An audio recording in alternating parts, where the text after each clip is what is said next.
Hello, everyone. Thank you so much for joining us for the Consultative Recruiter webinar. I am going to be your moderator today. My name is Taya Burns, and I'm a Market Development Rep with PeopleFluent. And before we get started, I just want to go over a few housekeeping items. I do want to let you know that the recording of the webinar will be sent out to you after today's presentation. So if you missed a little bit, don't worry. And we will have dedicated Q&A at the very end of the session, so you can just chat me during the webinar whenever you have questions, and I'll read them off at the end. If you have any direct questions for Katherine, her email is here on the screen, so feel free to email her. And then we also have some free goodies for you guys. Make sure to send me your physical address to taya.burns@peoplefluent.com, because I will be sending out free copies of the Consultative Recruiter book, and we'll also send out a digital copy of the workbook that goes with it. And more fun stuff, just get social with us. You can tweet us at PeopleFluent using the hashtag Consultative Recruiter. And without further ado, I'm going to go ahead and hand it off to our presenter today, the wonderful Katherine Moody. Thanks, Taya. This is a little bit about me, and I'm not going to read it to you because I'm anxious to start our conversation. I'm so delighted that you're here today. So welcome, welcome. I hope this is going to be a really good webinar for you with lots of tools to help you deal with your hiring managers and become a true consultant and trusted advisor to them. And trust me, recruiting is a lot more fun when they listen to you and do the things you suggest. But first, I really want to thank the wonderful team at PeopleFluent. I've been working with them for quite some time, and they've done a lot. They've taken very good care of me and of you to make sure this happened today. There's a wonderful saying, how you do anything is how you do everything. And when I first saw the PeopleFluent system, I was really impressed. It looks like one of the few systems that was designed by recruiters for recruiters, or at least recruiter input was considered, and I thought it was really fabulous. And when I got to meet people at PeopleFluent, I realized that that consideration for recruiters, that graciousness, that sophistication really is evident in the entire team. So AJ, Sheridan, Taya, Charles, thank you so much for everything. It's been great working with you. You're truly a class act. So I want to make sure first two things. I don't want to throw anybody under the bus today. I don't think I do. Though I will say some things that you might think I am trying to throw hiring managers under the bus. And that's not the intention. I truly am just telling you from my perspective of more years than I can bear to say out loud of recruiting and working with hiring managers and recruiters, consulting, filling positions, et cetera. It's the reality that I see that sometimes is difficult for us to talk about. And I will tell you, too, that even if you don't do anything that we talk about today, you still will be a superstar. I think recruiting in healthcare is probably one of the most challenging recruiting assignments that anyone could possibly get. So I want to share with you today some tools and techniques to really help you with those challenges. First of all, let's talk about the reality of the artificial intelligence tools, ATS, and those kinds of tools. My feeling is that they're really all based on a misunderstanding that finding candidates is what recruiting is all about. And so because people aren't sure exactly what recruiting is, the hiring manager goes, oh, good, you know, we're going to have more candidates, so recruiting is solved, hiring is solved. But there is going to be a gap. We're going to talk today about how you find the gap and then how you use these tools. I know that looks painful, doesn't it? I couldn't get it to stop going over and over again. But how do you use these tools to fill in the gap? Because then what happens is you really start to demonstrate the value add and you move into a consultant trusted advisor relationship with your hiring manager. This is kind of what I think recruiting looks like. You know, a lot of times people talk about recruiting as an assembly line or a supply chain, but recruiting is way more complex than that. And all these little gears are moving in directions based on how the gears next to them are moving. So when people say more candidates are the answer, I really, truly believe that means they don't understand recruiting reality. And so even when you bring in one new thing, you know that it has wide-scale ramification throughout your process. So what do we do? First, let's talk about today's reality.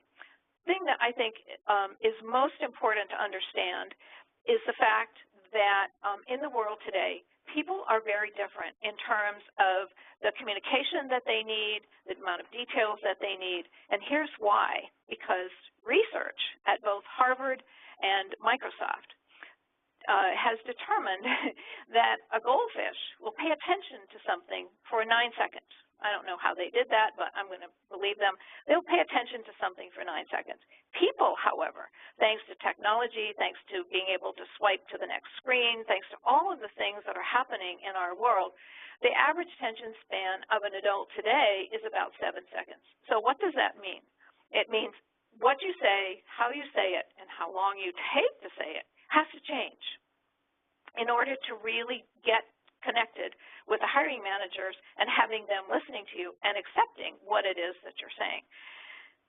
The next thing is that I think recruiting is one of the few functions in a corporate environment where almost everybody thinks they know what recruiting is. Okay? That's why they're all excited. We're going to get more candidates because they think that's what recruiting is. So a lot of times they think they know what your job is. And in all honesty, I think sometimes they think that they could do the job better than you're doing it. It was embarrassingly late in my career before I came to the conclusion that just because we have all agreed to call them hiring managers, it does not mean that they're good or that they even like the hiring process. And this is really where they need your assistance. Now, they may not be asking for it out loud, but when you provide the assistance, which is what these tools are going to support you in doing, you will start to get a sense that the hiring manager is really liking the additional value add that you're able to demonstrate. And the other thing that is really rampant in the world today, in our world of recruiting, is there's all these other things that people say recruiting should be doing. So, you know, we should be using social media in addition to LinkedIn, and we should be texting, which is a great way for certain positions within healthcare to be recruiting.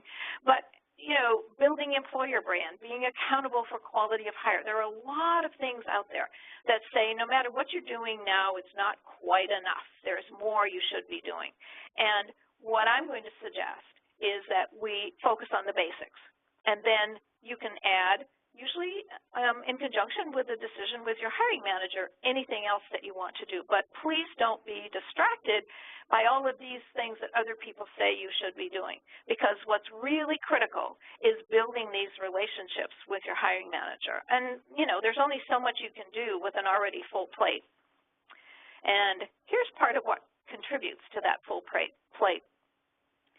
Healthcare recruiting, again, as I said, I think it's one of the most challenging areas in which to recruit. And I have to tell you, it isn't expected to change. It's expected to get even more interesting. So these are all of the things that impact your ability to bring to the table the candidates that your hiring manager is looking for. And so how you can talk about these things with your hiring manager and come up with an agreement on the things that you can do. I suspect that you have ideas about things that you could do that maybe would help you with the baby boomer retirements or with the dilemma between education and experience, which is really a toughie in healthcare. But you have to know how to do those conversations.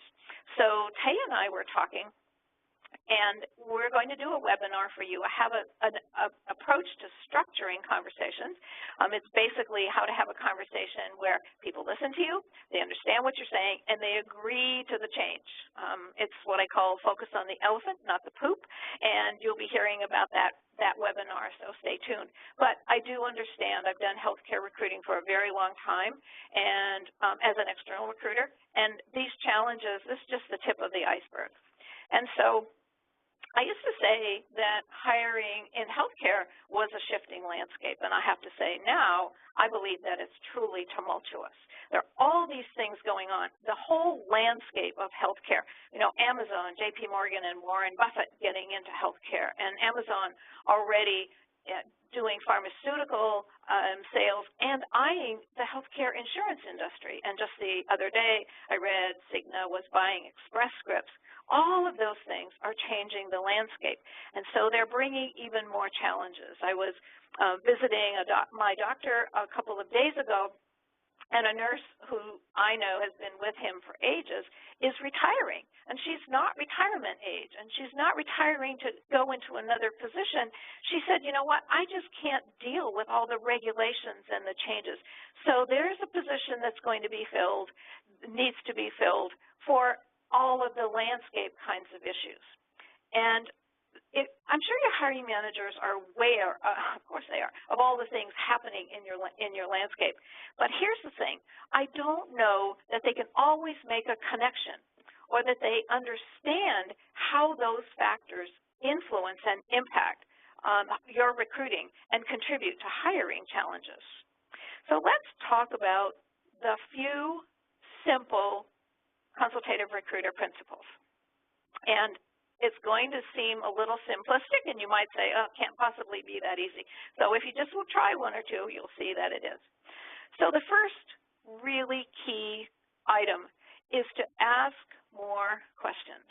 And I know that sometimes it's scary to do that. We may feel that someone is at a higher position. We shouldn't be asking questions. And I know, too, that you can sometimes feel that if you ask questions, it can lead people to think that you don't know what you're doing. But I'm going to give you a whole library of questions today, and when you get the toolkit that Taya asked you to email her so she can send it to you, there are just lots and lots and lots of questions. And I don't believe that those questions at all would lead someone to believe you didn't know what they were doing. In fact, what they do is they demonstrate your expertise. So here's the thing that's really interesting about questions. First, I think it's the only way to break through multitasking that someone is doing. So you want someone to pay attention to you for at least 6 seconds. And so if you ask a question, it interrupts what they're doing. So if you can tell someone's multitasking, the best way to get it to stop so they listen to you is to ask a question. And I will tell you why questions are not good questions to ask if you can avoid those, because they do make people feel a little bit pushed into a corner or asked to justify their thinking. So I would ask that you not ask why questions, but just realize that when you're asking questions, you are directing and driving that conversation. Here's the key about questions, another key, is once you ask a question, you have to stop talking. Now, we're all people. We like to help. We like to offer suggestions. We don't want people to feel on the spot. So you might say to them, you know, when do you think you can get back to me on this? And you want feedback on a resume. And then we want to tell them why we want them to answer that. Gee, I need to have it in 48 hours because otherwise we lose the candidate. Or, gee, could you do it in 48 hours, 68 hours, whatever. And what happens then is the person is not really listening, is not really going into their head to figure out what they can say that is a good answer. It's all getting really foggy. You know, you got 7 seconds here. So ask a question and stop talking. And you might think, gee, you know, I might have to sit there for 30 minutes, and trust me, that won't happen. So don't say anything else after you ask. And here's the question, here's the challenge with questions, is that often we ask questions that are just really too much for the hiring manager to answer. And I'm going to give you examples as we go through.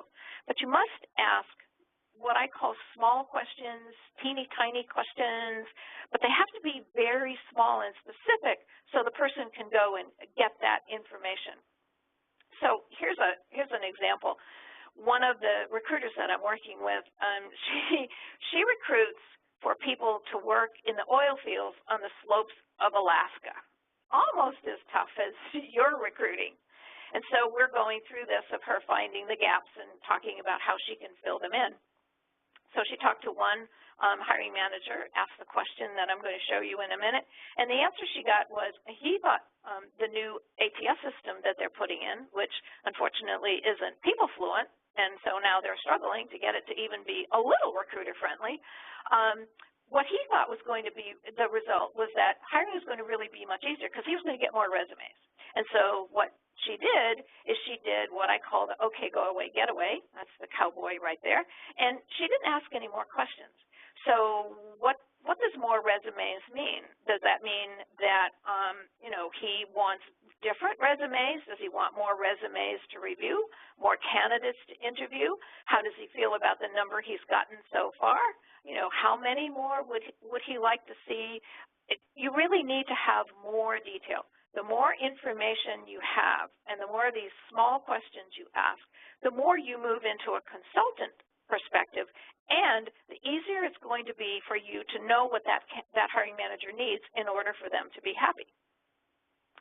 And you do have to be curious. So it's really easy to just assume, and again, because a lot of times we just really want to go away because we don't want to have any more conversation. Maybe you don't have all that great a relationship. It's really tough to stay and ask more questions. But if we don't know what they're thinking, then you work very hard to try to come up with a solution to what it is that they want, but we didn't know the specifics.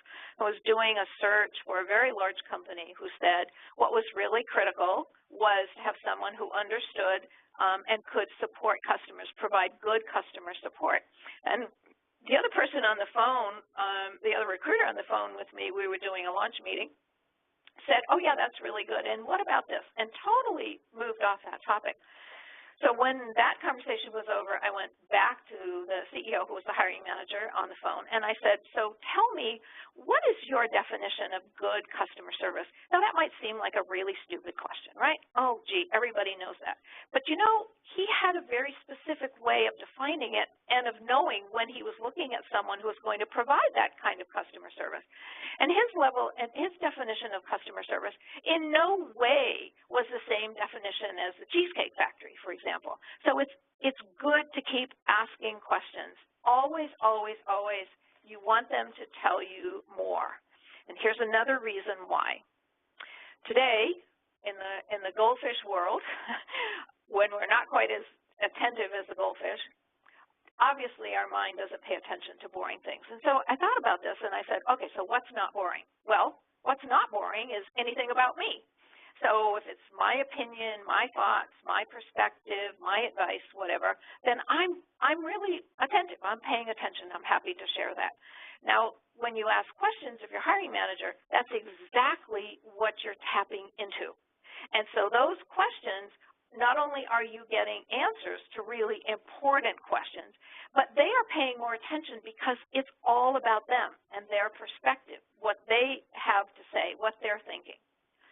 Because the bottom line is to tell oneself.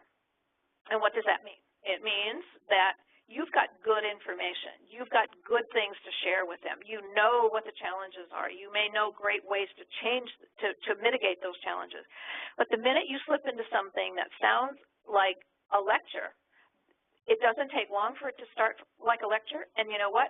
The goldfish syndrome kicks in, and people might be looking at you, but it doesn't mean they're listening. And if they're listening, it doesn't mean they're believing you. It's a very strange chain that we have here.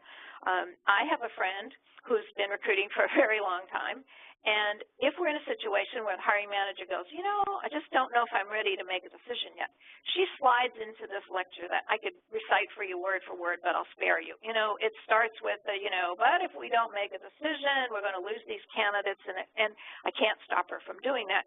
But she doesn't realize that no hiring managers ever change their mind about waiting because of that lecture. So what does work if that doesn't? Let's talk about finding the gap first. So what is the gap? The gap is that place between what AI is going to deliver and what people think AI is promising. That gap is where you can step in and become the consultant, the trusted advisor. And the neat thing about these tools that I hope you will find as well is they actually save you time. So you want to ask the hiring manager, how do they think it's going to change? How's it going to impact hiring? You'll notice I didn't say improve anywhere in here. What do they think AI or the new ATS or whatever it is that you've got? What do they think the impact is going to be? And then, because you've been here, you're the expert, you know what the reason is for the gap. I'm going to give you an example of this. And then you can do things that will fill in that gap when you use the tools that we're talking about. I'm going to say that the gap is actually going to tell you what hiring managers are looking for from you or what they might be unhappy about in the recruiting hiring process. Now, I don't want you to feel like this when it comes to closing the gap. I want you to feel like this, that you're just soaring from what AI promised to what the hiring manager expects. And, we can't necessarily blame the hiring manager for thinking, oh, good, everything is solved. There's one commercial out there on TV for an AI product, and this is it. It says, send us a job description. Next day, we're going to send you the perfect candidate, hiring solved. Well, if you're sort of sitting there gagging at that thought, I'm right there with you. That is not even close to how it's going to happen. However, in this tumultuous landscape with all the new tools and all the things happening, that's what the hiring manager hopes is going to happen. So here's an example of finding the gap and using one of the tools to fill in. So there's the toolkit, by the way. The toolkit has questions, perspectives, all of the things that will help you solve 23 of your challenges, including all of the things we're talking about here today. So all of these tools I'm sharing today are in detail in the toolkit.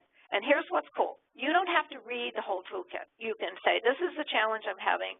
Go and read the solution to that and start with it right away. So please do email Taya and get your toolkit. So the CEO of a company called me in and he said, we've got this great new ATS. We're getting candidates in the door. So what's the gap? The gap is they expected that these positions were going to be filled very quickly, and so here's his concern. The recruiter hasn't filled the position. Actually, these were ongoing kinds of positions, same as, when you're recruiting the same positions over and over again. He said, we haven't filled these positions. It's been a very long time. It was very competitive, and these are pretty critical positions. So I talked to the recruiter, and very quickly, she knew what the gap was. She knew what the issue was. And so what was the issue? The issue was that it was difficult, if not nearly impossible, to get timely feedback from a hiring manager on which candidates were fit, which ones they wanted to make an offer to. And so what happened is she's spending a lot of time doing two things, trying to chase down the hiring manager and trying to keep the candidates warm, which is a part of the job that you do that sucks up a lot of time that a lot of people don't realize is part of your job. And so she's trying to get feedback. This is a critical place and is probably a good place to start. If out of all these things you're not quite sure where to start, if you have this challenge with a hiring manager, I would say start with this. I've seen this as an issue in every corporation that I've gone into to do training, that you can't get the hiring manager to give you feedback. And continually following up, I had one recruiter who said to me, I always said, it's not a problem for me. I said, well, that's really cool. How did you do that? He said, well, I send emails and I leave voicemails for about 2 weeks, and then I just go to their door and show up. He said, I've taught them that when I show up, they need to respond. I said, what you've really taught them is they can ignore your voicemails and your emails, and when you're desperate enough, you're going to show up. I'm not sure that's a good lesson for our hiring managers to get. So this is sticky commitment. And I want you to be able to stop chasing, because chasing is not good for your consultative recruiter reputation and image either. So let's talk about getting the commitment. And then, because I'm not crazy, I do know that sometimes they're not going to keep that commitment the first time. So what do you do? So to get the commitment, simple question. When do you think you'll be able to get back to me with their feedback on resumes, their feedback on who they want to interview, their feedback on the people they interviewed, whatever it is. And this technique, by the way, works everywhere. So you ask this question, and then, of course, you do the thing that's really critical. You stop talking. Let them answer when they're going to get back to you. And I know this can be tough for some people because they feel, well, okay, but why don't I just tell them? And I would say, if telling them is working, don't change it. But telling hiring managers to get back to you in 48 hours, I don't know of any recruiters at this point that have that working very well or very consistently. So now let's say that the hiring manager said, you know, I need a couple of days to get back to you. So you say, okay, so I've sent you these resumes, and when do you think you'll be able to get back to me? Yeah, 2 days. I need 2 days. So now it's 2 days and 10 minutes later. I do not want you to feel that you have to sit and wait, regardless of the level of this person. I don't want you to think that you have to just take it. I want you to say, and I would suggest to you that you do this in person or on the phone. It's important for them to hear that you're not being snarky, you're not sort of saying, hey, you know, you screwed up. It's nice, gentle, because there's no pushback in anything I'm doing, because pushback doesn't build relationships. So you say, when we spoke, you thought it would work for you to get back. That doesn't seem to be working for you. What would be better? And then, of course, you stop and you do this. I had a young recruiter I was coaching. He was relatively new in his job, and I was coaching him, and this was an issue with him, and it was really getting to the point where the VP of Talent Acquisition noticed that he was really struggling.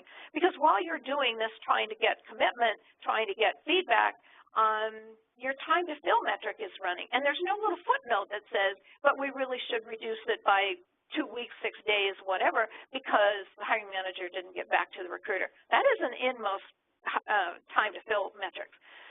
So he said, oh my gosh, he said, you know, I don't think, ma'am, I couldn't get him to stop calling me ma'am, I don't think I can say this. I just am afraid. He was terrified of one of his hiring managers.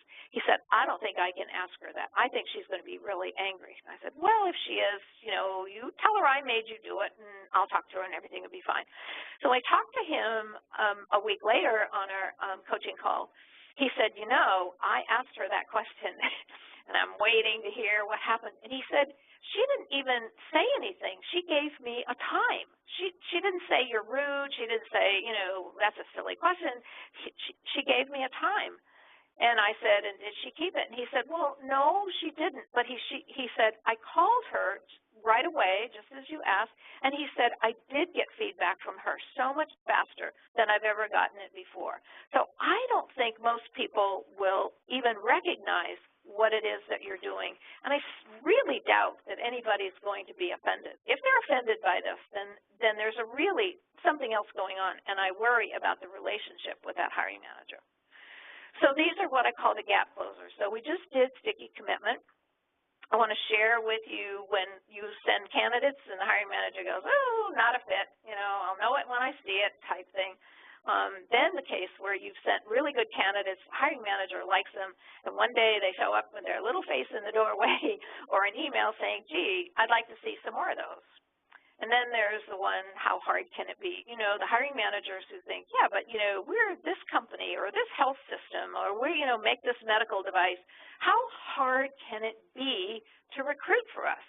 And these are the people, too, who are really going to think that if I just have more candidates, that's going to solve all of the problems. You know why it's hard to recruit for you. You have to have that conversation with them.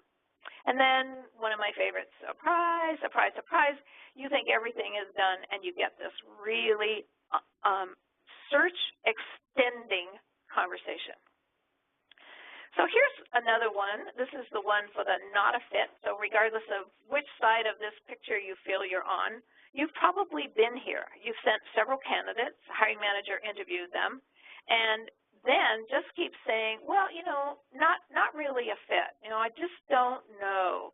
And Gretchen worked for me as a recruiter. I had a large virtual recruiting team at one time, and Gretchen was a good recruiter. We were doing a very difficult search for a very specific technology kind of person at DirecTV. And the hiring manager was really lovely and gracious and charming, and Gretchen was really convinced that they had a good relationship and everything was working really well. These were tough positions to fill, and Gretchen sent him 3 really good candidates. And he actually interviewed all 3. And then she called him to see what his feedback was, and he said, not a fit. And so she hung up. She did the, okay, go away, get away, because she was mortified, embarrassed, frustrated, angry, confused. She just did the, okay, and she hung up. I said, well, Gretchen, first of all, I suspect that you sent him people that he should be seriously considering. And what was the reason that he said to you that they weren't a fit? And so there are questions, and there will be a whole bunch in the toolkit. Questions you need to ask. You need to ask small questions, because if you just ask why, you're not going to get an answer that allows you to understand how to move forward. And you get vague comments like, well, I don't know, I'm waiting for a gut feeling, which to me is code for I don't really know how to evaluate, assess, and make decisions about candidates. But the reality is that's your expertise. And so when you ask these questions, you're helping the hiring manager think it through. And they have to be very specific, small questions. And you can sometimes see that there will be a breakthrough even when you first ask, what did you feel the candidate was missing? A lot of times hiring managers aren't real clear about that. And then I love this at some point to ask, how do you know when you're sitting across from a great candidate? And you can help the hiring manager because many times they don't have a substantive answer for that.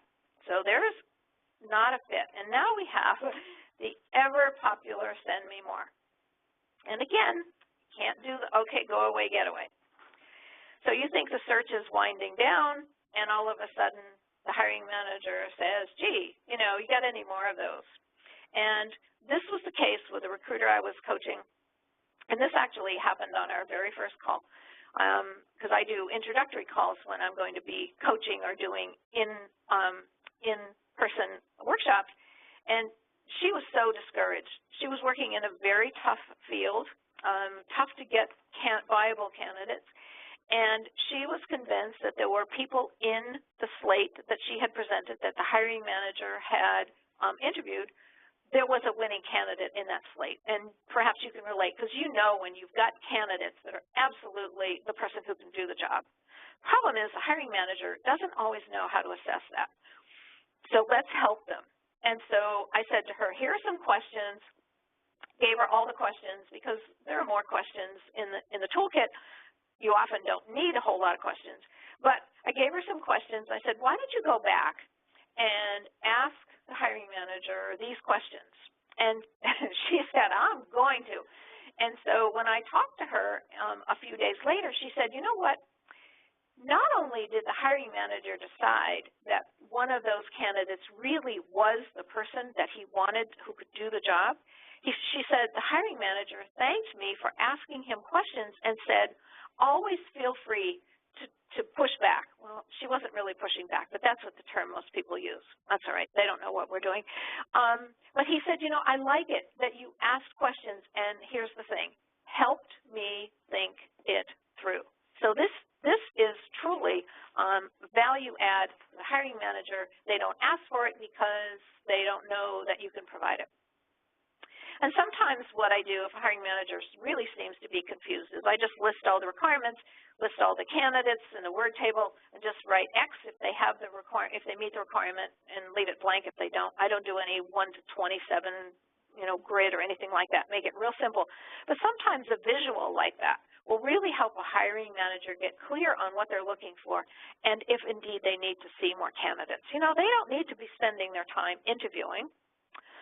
And then there's, how hard can it be? So these are the ones where I think sometimes hiring managers think that, well, how hard can this be? Don't you just go to the door and scream that we're hiring, and then all these people line up? And again, this is where AI and ATS systems and all these zip recruiters and everything are kind of playing into that belief system. And we just tell them we're hiring, and, they line up. So I don't see what the recruiting problem is. And you know what the issue is. You know what the gap is. You know that maybe it's not a good posting that's going to really attract A candidates. It's just the job description, which I don't think ever should be your posting. Maybe you're not as attractive as the competition. Maybe it's but maybe it's other things. Maybe the competition is seen as sexier or has more things going for it. You know what the challenge is.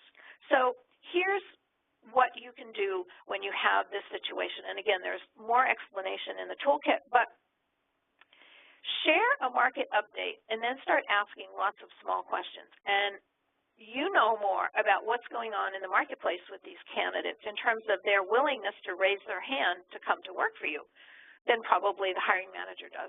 So what I start with is, well, here's what we're seeing or what we're hearing in the marketplace. And I share the one piece of key data, that we're not seen as competitive. And so let's talk about what is it we might be able to do so that we are competitive? Are there things we can change? Then you start asking those little small questions. And one of the things that really helps the hiring manager start to understand that connection between all of the challenges you've got in the marketplace and all those demographic challenges and the shifting landscape, one of the things that helps them start to see that, because they're not going to listen to you explain it to them probably for more than a few seconds before they start to tune you out, which is why we're going to do the critical conversations where you really get to have change. One of the things that you can ask that tells you what the hiring manager is believing is, what are the things that the hiring manager thinks makes this a great opportunity? Now, and how did the hiring manager feel that your opportunity compares to others? Now, you can certainly say, I know what I would say. I'd like to hear it in your words. If you're concerned that maybe the hiring manager is going to think you're asking these questions because you don't know the answer, well, of course you know the answers. But it's really important to know what they think. I was recruiting for Deloitte & Touche, and there was one department that was incredibly slow in getting hires. The candidates would come in, and the hiring manager would say, yep, I like them. The candidates would not raise their hand to move forward in the role. And we just couldn't fill the positions. And so I said to the hiring manager, let's talk about this and what we're seeing and hearing in the marketplace. This Deloitte was seen at that time as a good place to work, and so don't see any issues there. What do you think makes this a great opportunity? And when you ask that question, by the way, most hiring managers will say, well, they get to work with me. So I said, well, yes, I understand that, and that is an attractor factor, certainly. But then I waited to see what else he was going to say, and that was all he had. He said, well, I don't think it is a great opportunity. I don't think it's a great job. Okay, well, that's really good to know. So then you get to do a little bit of training of your hiring managers. This is a way for you to find out what they're really thinking about the position. What are they saying to candidates, and what are they conveying, whether they say it or it's just coming across in the interview. So these questions and the ones in the toolkit really, really give you multiple layers of information. And one of the things that really will increase your connection to the hiring manager as their consultant and their trusted advisor is that what you're doing is you're talking about the elephant in the room, or the elephant around the company. And you're not doing it in any kind of pushback way, but you're doing it very gently. But it's a way to help your hiring managers understand not just what the challenge is, because they may know that, but to understand how that challenge impacts the hiring. Not necessarily your ability to find candidates, to bring the right candidates, but the whole hiring. And when they understand that, now you can have even deeper conversations and get things solved. So I like to ask those questions around what I've learned is the gap. And again, there'll be more examples of that in the toolkit. Then there's the one where you think you're done. I've had quite a few of these. You think you're done, and all of a sudden the hiring manager comes back and says, well, not ready to make an offer, or my boss turned down the candidate, or I think I'd like to have more people interview the candidate. And again, what's hidden behind the scenes, because you're doing it and handling it, is all of the things that have to be done in that gear setup as a result of this simple statement. So the hiring manager makes a simple statement and walks away, has no idea what this means to you and the rest of the things that you're trying to manage. So I'm going to share, again, please don't do the, okay, go away, get away. It's really important to ask questions. So I was working with a recruiter, and he'd been recruiting for about 12 years, but this was a challenging environment with him, for him. And I recognized that he was hanging on to the, if I just recruit enough really great candidates, then I'll have really good relationships with the hiring managers. And I wrote a book called Why Finding Great Candidates is Not Enough. And it's not enough because the world really works on relationship. There's a wonderful article. It's brief. I think it actually is the introduction to a sales pitch about another AI tool. But just read the first few paragraphs. And if you Google "your org chart is lying to you," you will get to read that article. And what it says, which is perhaps not news to you, but sometimes is news to people, that really much of what happens in an organization happens because of relationship. And it doesn't matter where you are in relation to your hiring manager on the org chart. It is the relationship that's going to matter. You know, it also kind of doesn't matter what your process is either, because most hiring managers are fairly adept at ignoring process. So, which is okay. We can step into that gap.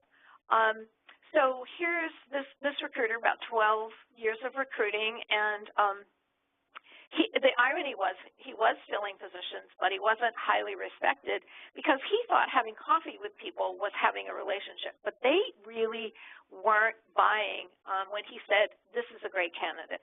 So what happened is this was a tough position to fill. It was a sales executive for a medical device company, really tough position to fill in a tough geographic area. And everybody up to the hiring manager loved the candidate that he had sourced. And so he thought it was done. And then all of a sudden he gets an email from the hiring manager saying the CEO interviewed the candidate and said they weren't the right material for our company. No one knew the CEO, even the hiring manager didn't know the CEO was going to interview the candidate. And so when I asked the recruiter, I said, okay, so what does not the right material for our company mean? He said, well, I don't know. He didn't ask any questions. I said, well, what are you going to do now? He said, well, I'm going to go back to sourcing. And I said, well, what will you look for in the next slate of candidates that's different from this candidate? This candidate didn't make it. He wasn't the right material. Now you're going to look for more candidates, but we don't know how to identify the right material. What are you going to do? So it's really, really important to ask more questions. Sometimes you know that hiring managers will do that. And if you do, and they've done it more than once, then what you need to do, whoops, my timer is going off, so we're almost done here. What you need to do is prepare in advance. So if you know that your hiring manager is going to ask someone above them to interview the candidate, get that person involved way sooner in the process. Don't wait until you've got finalist candidates to figure out if indeed they're going to like the candidate. So do that early on. So these are kind of gifts because you know what to do beforehand. So prepare in advance. And there are things in the handbook and the toolbook, again, toolkit, that will tell you how to ask these questions and what are the questions. And again, you can ask the questions. You know, you're not, I call this the Invisalign braces approach to recruiting, in that we're not pushing back. It's not big, ugly braces. It's gentle little things that most people wouldn't even notice that you're asking. So ask more questions and don't do the okay, go away, get away. So in conclusion, here is what I'm hoping. I'll turn off the buzzer here. I'm hoping that you've seen that I've taken I wanted to take some confusing things that are coming at us. And I know when I first started reading about the artificial tools and all the things they're going to do, I thought, wow, what is the impact on us as recruiters? I don't want to be relegated to a resume router. How do I leverage these tools? Because they're not going to deliver what the hiring manager thinks they are. They're not going to deliver what management thinks they're going to do. And then when they don't, who's going to be in the hot seat? So how do I make sure that doesn't happen? So I wanted to take a lot of confusing different concepts and hopefully make them straight for you so that you have some tools and techniques pick a tool, pick a hiring manager, and go out and be their consultant. Don't wait for them to ask you to be their consultant. Don't wait to be called a consultant. May not ever happen. And just because they call you a consultant doesn't mean they're going to treat you as one. So get the article, your org chart is lying to you, and see that you truly can ask questions of anybody that you're working with. So call me or email me if you want additional assistance. I'd love to brainstorm if you've got a situation that you'd like to talk about. And do stay tuned for more webinars. We have Focus on the Elephant, Not the Poop coming up. And so, questions. Taya, did we get questions? We did get a few questions. Let me pull them up.